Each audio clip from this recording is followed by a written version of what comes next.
Hey everybody, welcome to a new episode of Travis on Sports. Travis Tyler here again to talk about the latest news from the sports world. It's Wednesday, June 29th, 2022. We have a new Stanley Cup champion. The Chicago Blackhawks have a new head coach. There's a big trade in the NHL as well as a Hockey Hall of Fame class announcement. We'll also talk a little bit about last week's NBA draft, some NBA trades ahead of tomorrow's free agency opening.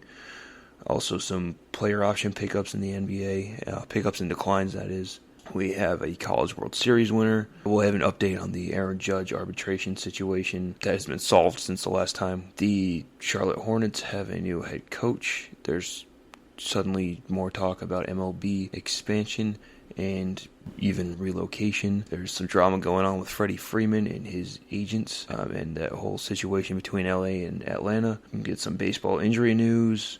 College basketball star picking his new school that is not a traditional power program. The College Basketball Hall of Fame class has been announced as well. Get you a few updates from the NFL and some minor updates in college football and college sports. The Colorado Avalanche are your Stanley Cup champions for 2022. Avalanche defeated two-time defending champion Tampa Bay Lightning in 6 games, including a come-from-behind win in Game 6 on the road. Going into the series, it looked like Tampa was destined to win its third straight title, but it became apparent as the series began, and especially in a 7-0 blowout in Game 2 after the Avalanche took Game 1 in overtime and then went up 2-0 in the series, you could see that Colorado was clearly the better team on the ice. Aside from a convincing win for Tampa Bay in Game 3, the first game of the series at home, the Avalanche looked like the better and more determined team throughout the series. Colorado had constant control of the puck during every key moment, it seemed, in the series. Got plenty of shots on Andrei Vasilevskiy, and somewhat shockingly, Vasilevskiy, a lot of people think is the best goalie in hockey, was outplayed by Colorado's Darcy Kuemper for most of the series, other than the one game, I believe it was Game 3, where Kuemper was benched. So Kuemper deserves a lot of credit and acknowledgement for the way he played in the other 5 games against these incredibly skilled group of Tampa skaters. No matter how injured they were, things have come out that there were some significant injuries to some star players on that side. And Kuemper himself was injured too. A photo of him surfaced with a black eye that was almost swollen shut. But in the end, Colorado was playing like the better team and deserved to win the cup. And star defenseman Cale Makar, who we talked about a couple of weeks ago when the series was getting started, was awarded the Conn Smythe Trophy as your playoff MVP. There's also an interesting note here. This is Colorado's 3rd Stanley Cup win, and each of the previous 2 times, the next year's champion has been the Detroit Red Wings. It's kind of a little quirk in NHL history. This time, I wouldn't bet on the Wings winning the Cup next year because of where they are in their rebuild. They're still just stacking together more elite talent, and they haven't even hired a coach when we're about a week away from the NHL draft. But hey, I guess miracles have happened, so if you want to, go ahead, but I wouldn't bet on it. Chicago Blackhawks have hired Luke Richardson as their new head coach. Richardson was an NHL defenseman for 21 seasons with 6 different teams and began coaching with the Ottawa Senators in the 2009-2010 season. After that, he was named the head coach of their AHL affiliate, the Binghamton Senators, and even spent time as the AHL's Eastern Conference All-Star Team coach during that period. He has also been an assistant with the Islanders and the Canadiens, and even served as an interim head coach for the Canadiens during a Stanley Cup playoff game, while others in the franchise had tested positive for COVID. And just a couple days ago, he was named the head coach of the Chicago Blackhawks. Notable trade was made today in the NHL. The Minnesota Wild trade 25-year-old forward Kevin Fiala to the Los Angeles Kings for a 2022 first-round pick, and University of Minnesota defenseman Brock Faber, who was a second-round pick of the Kings in 2020 and just finished his sophomore year at Minnesota. Fiala was scheduled to be a restricted free agent after accumulating 85 points, 33 of which were goals, 52 of which were assists during this past 82-game season. If you don't know much about hockey, let me just tell you, having more points in a season than there are games is extremely impressive, no matter how big the difference is between the two. Since the trade was made, Fiala has signed a 7-year deal to remain with the Kings. This was basically a salary cap dump for the Wild. Well, Fiala is an incredibly gifted player. They didn't have the salary cap space to keep him, and it gives LA another scoring forward to help them build off their playoff appearance. Faber, like I said, just finished his sophomore year at Minnesota, and he played for Team USA at the 2022 Beijing Olympics. The Hockey Hall of Fame has announced its induction class for 2022. Henrik and Daniel Sedin from the Vancouver Canucks have made it in. Also goalie Roberto Luongo, forward Daniel Alfredsson, Finnish women's hockey player Riikka Salonen. I hope I pronounced that right, but hey, I'm not Finnish, And as a contributor, Herb Carnegie, who apparently founded a hockey school after not quite making it to the NHL himself. Some notable guys to miss the cut that were on the ballot. Alexander Mogilny is probably the one that stands out the most. A lot of people think he should be in the Hall of Fame.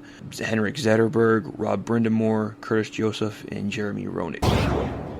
The NBA held its annual draft last Thursday, and the night started with a bit of a shocker at the top, the number one overall pick, and continued with a lot of craziness, a lot of trades throughout the rest of the night. I'm not going to go through all the trades because we don't really have time to go through every single one. But at the top of the draft, most people thought Auburn forward center Jabari Smith would be the first overall pick by the Orlando Magic. It even reported on ESPN's website that sources were saying Smith was going to be the number one overall pick. Instead, Orlando opted for Duke's Paolo Banchero, who also fills the power forward number 4 role in the NBA. A very good scorer and very long at 6'10". Oklahoma City then took Gonzaga's Chet Holmgren at number 2, but you have to imagine they were considering Smith as well. And then Smith went off the board at 3 to Houston. Going into the draft, you knew those were going to be your top 3, but the order was a complete mystery until Adam Silver made the official announcements. At 4, the Kings draft Keegan Murray, the forward from Iowa, and Detroit at 5 got Purdue's Jaden Ivey to pair with Cade Cunningham in the backcourt. The Pistons also made a trade to acquire the 13th overall pick, Jalen Duren from Memphis, which involved the Knicks and the Hornets, and Kemba Walker, who is going to be bought out by Detroit, and the 2025 first-round pick that they received from the Trailblazers for Jeremy Grant. The rest of the top 10 at 6, Indiana took Arizona's Benedict Mathurin. Kentucky freshman Shaedon Sharpe went 7th overall to Portland. High potential guy there, but didn't see the court at all, I don't think, for Kentucky this year after reclassifying his high school class. But a lot of people talk about high potential with him as a shooting guard, so he'll get a chance to show what he can do next to Damian Lillard. Defensive specialist and point guard Dyson Daniels goes number 8 overall to New Orleans. He's from the G League team Ignite, which is full of elite high school guys that are skipping college.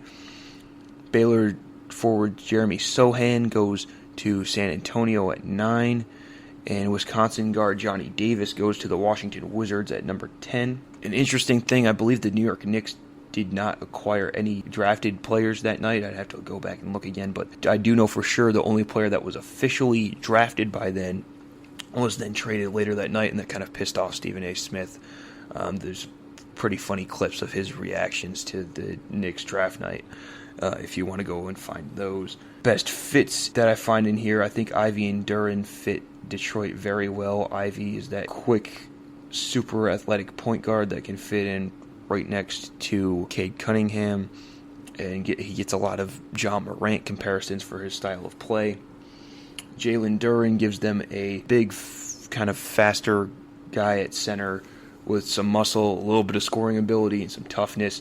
They had that toughness with Isaiah Stewart, but Isaiah Stewart is a little short for the center position. You can imagine those guys could play together a little bit, but I wouldn't recommend playing them together a lot. I think Mathurin fits with Indiana very well. He's a forward who can shoot and stretch the floor, play that 3, play the 2 even. I'm not sure if he can play the 4. I don't think I've really seen it from him.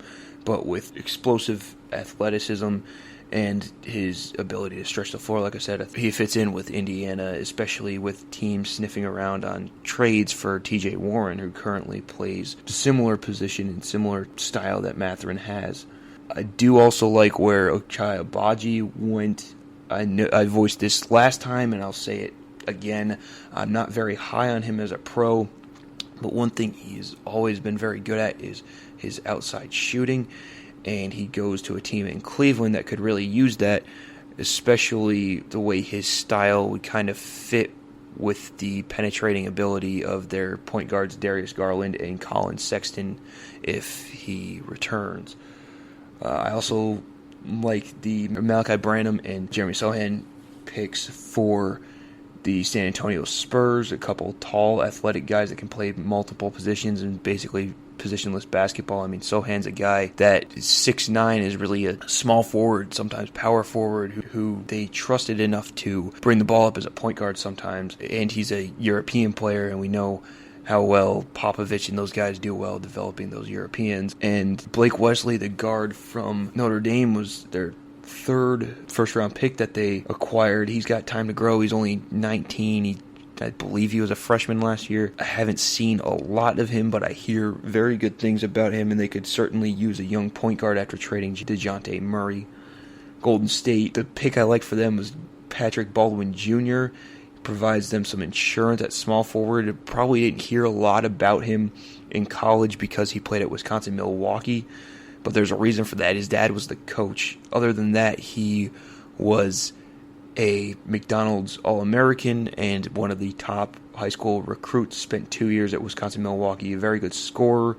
Some injuries may have dropped him down the boards, but he was still able to be a first-rounder. And worst case scenario, he's an insurance policy at small forward in case they're not able to bring back Wiggins or one of the other guys gets hurt.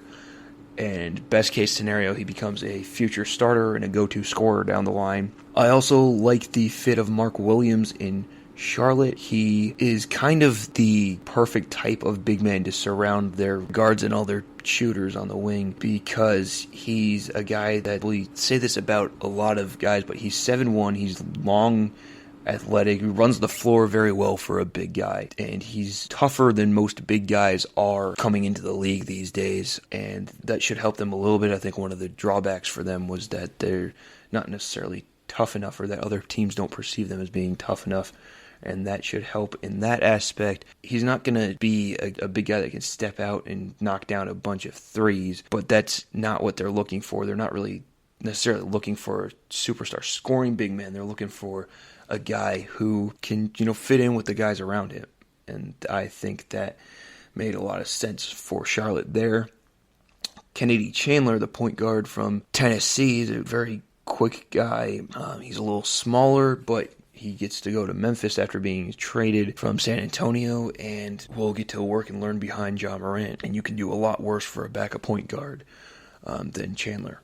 He's my round 2 guy that I think can outperform expectations, especially with the way Memphis has been able to develop their young talent, both first round and second round, and even undrafted guys under Taylor Jenkins and his staff. I'm going to cover some of the major trades here in the NBA. First off, earlier today, a deal was agreed to between the Atlanta Hawks and the San Antonio Spurs. The Hawks are receiving guard DeJounte Murray in exchange for 3 first-round picks, a future pick swap, and forward Danilo Gallinari. That gives the Hawks one of the most lethal backcourts in the league with Trae Young and DeJounte Murray. Both of them are under 26 years old. Both of them have at least one All-Star appearance. Murray is coming off a career high in points, while Trae Young has averaged over 20 points per game in 3 of his 4 seasons. Plus, it gives the Hawks a really good defender at guard with DeJounte Murray. It'll be interesting to see what happens with Kevin Huerter, who has been playing that position for the Hawks and could still be a valuable scorer off the bench, but also a guy that other teams may be interested in.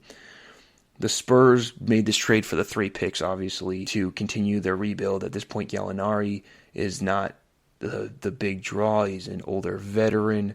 if they hang on to him, which I'm not positive they will, I don't really know his contract situation and all that and what they're thinking there. But if they hang on to him, he can be a key veteran presence on a very young team that's still kind of in the beginning stages of their rebuild and doesn't really have a